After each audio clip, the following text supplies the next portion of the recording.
In today's video, I'm going to teach you how to save a Clickfunnels page as a template. First, make sure you're logged into your Clickfunnels account.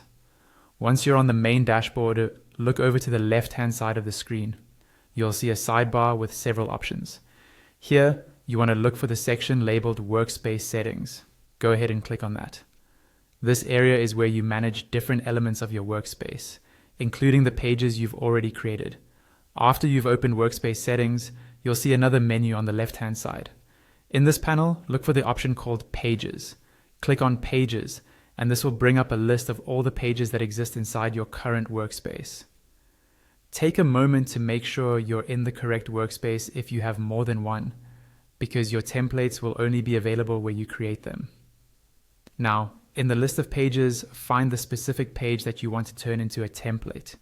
Each page is displayed in a row with some icons and actions on either side. On the left side of that row, you'll notice an icon that looks like two overlapping squares. This is the duplicate icon. Hover over it if you're unsure, and you should see a label confirming that it's for duplicating the page. Once you've found the right page, click that duplicate icon. As soon as you click it, a pop-up window will appear asking you to confirm that you want to duplicate the page. This is just Clickfunnels checking that you really do want to create a copy. Click the button to proceed. After a moment, you'll see a new entry appear in your list of pages. It will have the same name as your original page, but with the word copy added in front. This new copy is what you'll use as your template. To keep things organized, it's a good idea to rename it to something that clearly tells you it's a template, such as adding template at the beginning or end of the name.